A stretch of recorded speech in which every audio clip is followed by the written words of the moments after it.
Dramatisasi sidang sengketa tanah Dago. Siapapun yang menang, warga tetap jadi korban. Assalamualaikum warahmatullahi wabarakatuh.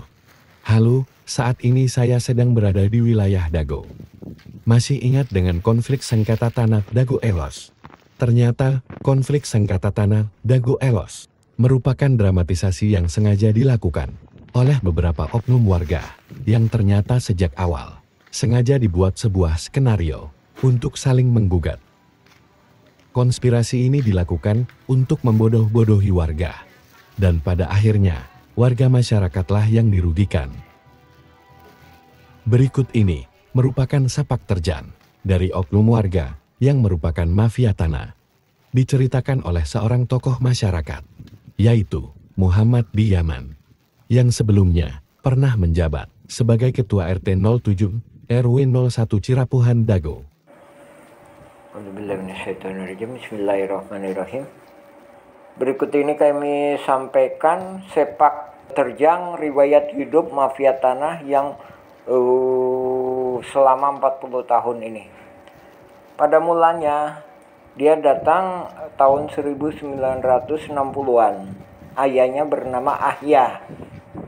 Bersama adiknya yaitu Ada diberi naungan oleh pribumi keluarga besar Nawisan Tomi Rokayah binti Tama bin Eneoko bin Nawisan. Mafia tanah yang bernama Asep Makmun ini mulai berkenalan dengan mafia tahun 1984. Kemudian tahun 90-an Asep Makmun dan Didi Koswara memecah tanah adat pribumi Wisoma binti Tomi Rokayah, yaitu yang ditinggalin bapaknya tadi, yang ngasih naungan bapaknya pribumi, yang kasih naungan bapaknya itu tadi. Tahun 92 Asep Makmun sepakat dengan Iwan Surjadi, bosnya PT Batu Nunggal Indah. Nah, ini pernah nyuap kita, memberikan hadiah ke Didi Koswara dan Ismail Tanjung, Ketua RW 02 Dago, berupa nama di sertifikat. Ini merupakan lahan Pak Bagio yang lahir tahun 1900 yang dipinjam Pak Karto, Pak Selamat untuk Masjid Al-Hikmah. Kemudian tahun 1999 Asep Makmun CS mengintimidasi penggarap pribumi dan mengkhianati kesepakatan dengan pribumi. Jadi dia mau ngejual garapan-garapan pribumi. Tahun 2002 Asep Makmun CS membuat PBB atas nama Didi Koswara seluas 15.000 meter. Keluarga Asep Makmun CS mulai menguasai lapangan fasilitas umum dan sebagian udah diperalihkan ke kaki tangannya. Karena ditentang oleh tokoh masyarakat, tahun 2008-2009 bikin masalah lagi ini. Dibantu Apu Sukendar melakukan chaos di lapangan atas dengan cara membuang galian tanah proyek pembangunan Hotel Wirton Dago depan pom bensin. Nah, dengan menyewa truk TNI, berusaha memprovokasi warga dengan TNI ini tuh.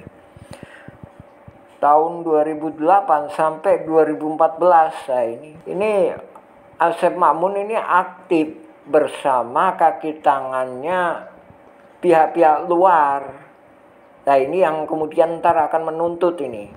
Ini kaki tangannya pihak-pihak luar mempelajari tanah Igendom 3740, 3741, 3742, dan 6467. Asep Makmun yang ngejelasin semuanya itu, sebagaimana juga yang di sidang.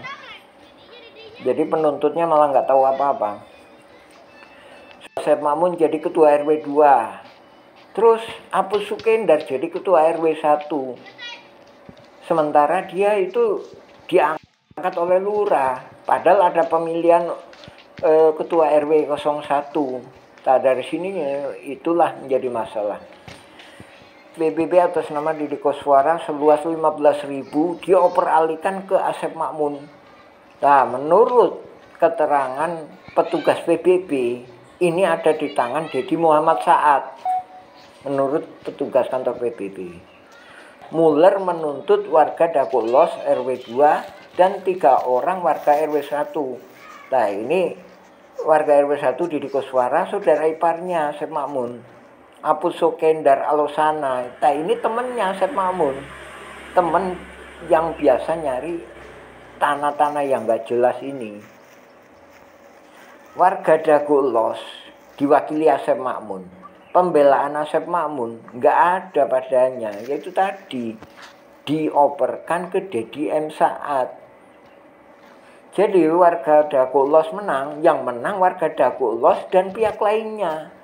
Kalau Muller menang, yang menang ya pihak lain warga. Nah, kita juga dirugikan, baik menang atau kalah, baik mereka tempur atau damai, kita dirugikan. Nah, terus Muller mengakui ada 3 egendom, bukan 4. Keterangan polisi ya sah-sah aja, iya.